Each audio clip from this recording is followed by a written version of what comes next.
नमस्कार विद्यार्थी मित्रांनो, माझं नाव सुहास भिसे. स्वागत आहे तुमचं सर्वांचं परत करंट अफेअर्स मराठी या आपल्या मायबोली भाषेतील एज्युकेशनल यूट्यूब चॅनलमध्ये. विद्यार्थी मित्रांनो, आज आहे 28 फेब्रुवारी 2026. फेब्रुवारी महिन्यातील शेवटचा दिवस आहे. नवीन असाल, चॅनलला सबस्क्राईब नसेल केलं तर चॅनलला या ठिकाणी अवश्य सबस्क्राईब सुद्धा करून घेऊ शकता. ठीक आहे, चला तर मग आपण आजच्या व्हिडिओला सुरुवात करूया. त्या अगोदर कालच्या व्हिडिओमध्ये जो काही शेवटचा प्रश्न विचारला होता त्या प्रश्नाचं उत्तर जाणून घेऊया. काय होता प्रश्न? फेब्रुवारी 2026 मध्ये कोणते राज्य नक्षलमुक्त राज्य या ठिकाणी त्या राज्याने घोषित केलेलं आहे? तर बऱ्याच विद्यार्थी मित्रांनी अगदी योग्य उत्तर टाईप करून सांगितलं आहे. पर्याय क्रमांक सी, बिहार हे या प्रश्नाचं योग्य उत्तर असणार आहे. तर बिहार राज्याने या ठिकाणी काय केलेलं आहे? फेब्रुवारी 2026 मध्ये त्या राज्याला या ठिकाणी नक्षल फ्री स्टेट, नक्षल मुक्त राज्य म्हणून डिक्लेअर केलेलं आहे. बिहार हे या प्रश्नाचं योग्य उत्तर असणार आहे. क्लिअर? आता पाहूया विद्यार्थी मित्रांनो, प्रश्न क्रमांक पहिला. टोटल संपूर्ण व्हिडिओमध्ये 12 प्रश्न असतील. सुरुवातीपासून शेवटपर्यंत व्हिडिओ प्रामाणिकपणे पाहण्याचा प्रयत्न करा. एक एक प्रश्न महत्त्वाचा आहे. तुम्ही कोणत्याही परीक्षेची तयारी करा. प्रश्न क्रमांक पहिला काय आहे?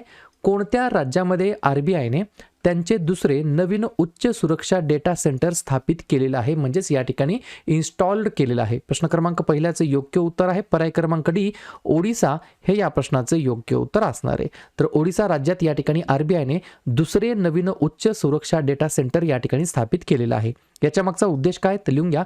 मुंबई, चेन्नई अशा केंद्रांवरील अवलंबित्व कमी करून महत्त्वाच्या आर्थिक पायाभूत सुविधा, चलन व्यवस्थापन आणि पेमेंट प्रणालींचे संरक्षण करणे या उद्देशाने या ठिकाणी त्यांचं दुसरं नवीन उच्च सुरक्षा डेटा सेंटर, हाय सिक्युरिटी डेटा सेंटर या ठिकाणी स्थापित केलं आहे ओडिसा राज्याच्या अंतर्गत. ठीक आहे, सुरुवातीलाच आपण ओडिसाबद्दल चर्चा करूया. स्थापना झाली 1 एप्रिल 1936 ला. मुख्यमंत्री आहेत मोहन चरण माझी, राज्यपाल आहेत हरिबाबू कंबपती, राजधानी आहे भुवनेश्वर. 3 महत्त्वाचे राष्ट्रीय उद्यान आहेत, भितरकनिका, सिमिलीपाल आणि नंदनकनन, आणि 4 महत्त्वाचे धरण आहेत, हिराकूड, मंदिरा, काला आणि इंद्रावती. पुढचा प्रश्न, प्रश्न क्रमांक दुसरा. दरवर्षी कोणत्या दिवशी राष्ट्रीय विज्ञान दिवस, नॅशनल या ठिकाणी काय म्हणता येईल सायन्स डे, बरोबर का नाही, केव्हा साजरा केला जात असतो? 2 नंबरच्या प्रश्नाचं योग्य उत्तर आहे पर्याय क्रमांक सी, फेब्रुवारी महिन्याच्या शेवटच्या दिवशी म्हणजेच आजच्याच दिवशी 28 फेब्रुवारीला दरवर्षी आपण या ठिकाणी राष्ट्रीय विज्ञान दिवस म्हणून आपण साजरा करतो. 2 पॉईंट लिहून घ्या. 28 फेब्रुवारी 1928 ला भारतीय भौतिक शास्त्रज्ञ सर सी व्ही रमन यांनी रॅमन इफेक्टचा शोध लावला होता. त्यासाठी त्यांना 1930 मध्ये नोबेल पुरस्कार देखील मिळालेला होता. विज्ञानाचे महत्त्व, मानवी जीवनातील उपयोग आणि वैज्ञानिक दृष्टिकोन रुजवण्यासाठी दरवर्षी हा दिवस साजरा केला जातो 28 फेब्रुवारीला, राष्ट्रीय विज्ञान दिवस. जसं की मी सांगितलं आहे, आज शेवटचा दिवस आहे फेब्रुवारी महिन्याचा. पाहूया पुढचा प्रश्न, प्रश्न क्रमांक तिसरा. नीती आयोगाचे इंटरिम सीईओ, सीईओ म्हणजे काय? चीफ एक्झिक्युटिव्ह ऑफिसर, अंतरिम या ठिकाणी सीईओ म्हणून कोणाची नेमणूक करण्यात आलेली आहे? 3 नंबरच्या प्रश्नाचं योग्य उत्तर आहे पर्याय क्रमांक बी, नी फॉर नीती, नी फॉर निधी छिब्बर हे या प्रश्नाचं योग्य उत्तर असणार आहे. क्लिअर? निधी छिब्बर या ठिकाणी नीती आयोगाच्या या ठिकाणी इंटरिम सीईओ म्हणून या ठिकाणी त्यांची नियुक्ती करण्यात आलेली आहे. प्रश्न आहे एखाद्या नेमणुकीबद्दल, एखाद्या नियुक्तीबद्दल. तर लगेच नवनवीन नियुक्त्यांवरती चर्चा करूया. लिहून घ्या.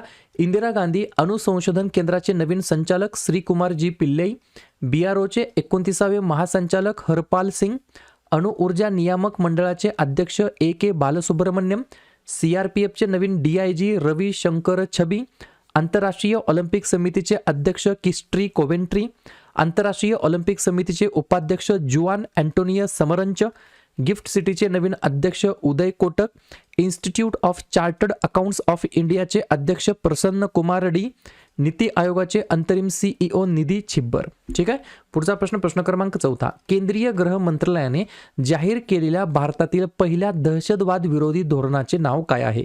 4थ्या नंबरच्या प्रश्नाचं योग्य उत्तर आहे पर्याय क्रमांक ए, प्रहार हे या प्रश्नाचं योग्य उत्तर असणार आहे. तर केंद्रीय गृह मंत्रालयाने जाहीर केलेल्या भारतातील पहिल्या दहशतवाद विरोधी धोरणाचे नाव काय आहे? तर प्रहार नाव आहे. याच्या मागचं उद्देश काय आहे? तर दहशतवादाचा नायनाट करणे आणि दहशतवाद्यांना निधी, शस्त्रे व सुरक्षित आश्रयस्थान नाकारणे या उद्देशाने हे धोरण या ठिकाणी सुरू करण्यात आलेलं आहे किंवा जाहीर करण्यात आलेलं आहे. प्रहार, PRAHAAR. अजून एकदा लिहून घ्या. PRAHAAR याचा फुल फॉर्म विचारला जाऊ शकतो. तर लिहून घ्या. Proactive, responsive and holistic approach to addressing asymmetric risk, बरोबर, अशा प्रकारचे याचा फुल फॉर्म आहे. तर प्रहार हे या धोरणाचं नाव आहे. पुढचा प्रश्न. भारतीय सैन्याने अग्निवर्षा 2026 हा जो काही सराव आहे, एक्झरसाइज आहे, तो कुठे आयोजित केला होता? 5व्या नंबरच्या प्रश्नाचं योग्य उत्तर आहे पर्याय क्रमांक डी, राजस्थान राज्याच्या अंतर्गत आयोजित केलेला होता. काय तर अग्निवर्षा काय आहे, तर हा एक सराव आहे, एक्झरसाइज आहे. कोणी ऑर्गनाइज केला होता, तर या ठिकाणी भारतीय सैन्याने ऑर्गनाइज करण्यात आलेला होता किंवा भारतीय सैन्याने ऑर्गनाइज केलेला होता. 2 पॉइंट लिहून घ्या. भारतीय लष्कराच्या दक्षिण कमांडच्या जवानांनी राजस्थानमधील पोखरण फील्ड फायरिंग रेंजमध्ये अग्निवर्षा सराव केला.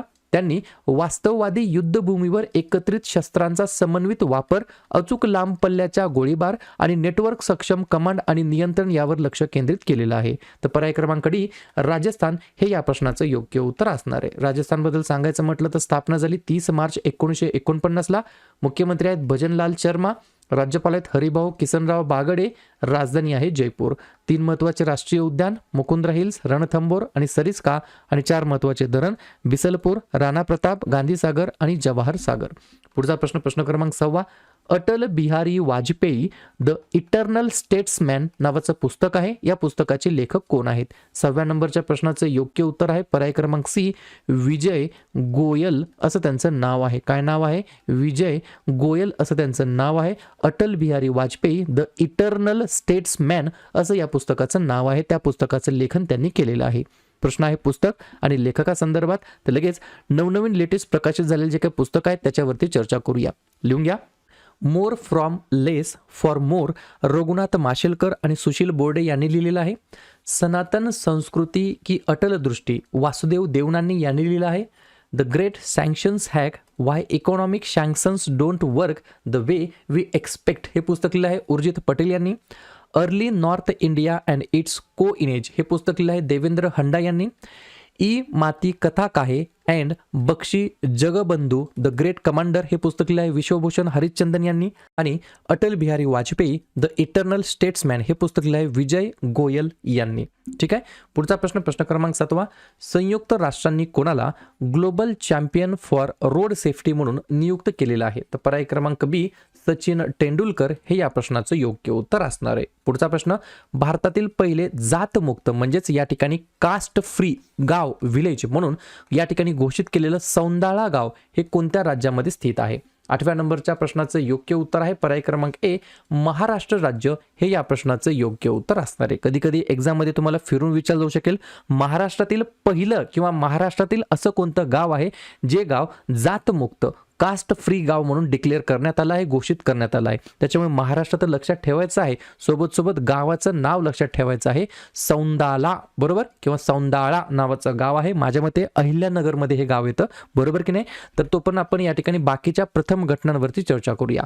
पहिले वैदिक थीम पार्क वेदिन पार्क नोएडामध्ये, पहिले सहकारी विद्यापीठ त्रिभुवन गुजरातमध्ये, पहिली रात्रीची सफारी लखनौ उत्तर प्रदेशमध्ये, पहिले डिजिटल संग्रहालय अभय प्रभावन महाराष्ट्रामध्ये, अनुसूचित जाती समुदायाचं उपवर्गीकरण करणारं देशातील पहिलं राज्य तेलंगणा, 8वा राज्य वेतन आयोग स्थापन करणारं पहिलं राज्य आसाम, भारत टॅक्सी सहकारी गतिशीलता प्लॅटफॉर्मसोबत औपचारिक भागीदारी करणारा भारतातील पहिला प्रदेश दिल्ली, पहिला महिलांसाठी 50 एकर औद्योगिक पार्क या ठिकाणी इन्स्टॉल करण्यात आलं कर्नाटकमध्ये, तर भारतातील पहिले जातमुक्त गाव आहे सौंदाळा आणि जे की आहे महाराष्ट्र राज्याच्या अंतर्गत. पुढचा प्रश्न, आशिया आर्थिक संवाद ज्याला म्हणता येईल या ठिकाणी AED बरोबर 2026 कोणत्या शहरामध्ये आयोजित केला जात आहे?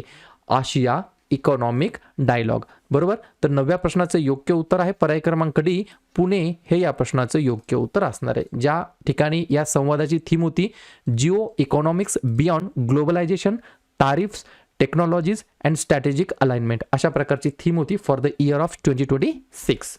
पुढचा प्रश्न, लहान वयातच मुलांना अंतराळ विज्ञान आणि तंत्रज्ञानाशी जोडण्यासाठी युविका 2026 हा जो काही प्रोग्राम आहे तो कोणत्या संस्थेद्वारे सुरू करण्यात आलेला आहे? तर पर्याय क्रमांक सी, इस्रो हे या प्रश्नाचं योग्य उत्तर असणार आहे. आणि जसं की मी तुम्हाला सांगितलं आहे इस्रोबद्दल बिलकुल विसरून जायचं नाही, तर मला कमेंट करून सांगा इस्रोची स्थापना केव्हा झाली, इस्रोचे या ठिकाणी वर्तमानमधील चेअरमॅन कोण आहेत, एवढ्याच 2 गोष्टी मला सांगायच्या आहेत. तर या ठिकाणी इस्रोने लहान वयातच मुलांना अंतराळ विज्ञान म्हणजे स्पेस सायन्स अँड टेक्नॉलॉजी या विषयाशी जोडण्यासाठी युविका 2026 हा प्रोग्राम कार्यक्रम सुरू केलेला आहे. पुढचा प्रश्न, 2026च्या जागतिक AI ब्रेन रेस रिपोर्टमध्ये कोणत्या देशाने अव्वल स्थान पटकावलेलं आहे? तर पर्याय क्रमांक बी USA, अमेरिकाने या ठिकाणी अव्वल स्थान पटकावलेलं आहे आणि याच रँकिंगमध्ये आपल्या प्यारा भारताने या ठिकाणी 6वा क्रमांक प्राप्त केला आहे. ही देखील गोष्ट तुम्हाला लक्षात ठेवायची आहे. शेवटचा प्रश्न, महिला आंतरराष्ट्रीय क्रिकेटमध्ये सर्वाधिक सामने खेळणारी खेळाडू कोण बनलेली आहे? तर पर्याय क्रमांक ए हरमनप्रीत कौर असं त्यांचं नाव आहे. काय नाव आहे? हरमनप्रीत कौर असं त्यांचं नाव आहे. जवळपास 356 या ठिकाणी एवढ्या मॅचेस त्यांनी खेळलेल्या आहेत, ज्याच्यामध्ये 6 कसोटी, 161 एकदिवसीय सामने तर 189 T20 सामने यांचा समावेश आहे. क्लिअर? तर अशा प्रकारे विद्यार्थी मित्रांनो हे होतात 12 प्रश्न. उपक्रम कंटेंट हा जो काही प्रयत्न आपण सुरू केलाय मराठी भाषेमध्ये कसा वाटतो अवश्य कमेंट करत चला. आणि तुमच्यासाठीचा आजचा खास प्रश्न, कोणत्या संघाने ACC महिला आशिया कप रायझिंग स्टार्स 2026चं विजेतेपद जिंकलेलं आहे? भारत अ, बांगलादेश अ, मलेशिया की नेपाळ? तर जे आपण विद्यार्थ्यांनी या प्रश्नाचं योग्य उत्तर येत असेल त्या प्रश्नाचं उत्तर तुम्ही कमेंट बॉक्समध्ये देण्याचा प्रयत्न करा. प्रश्नाचं उत्तर चुकू द्या, बरोबर येऊ द्या, काहीच हरकत नाही.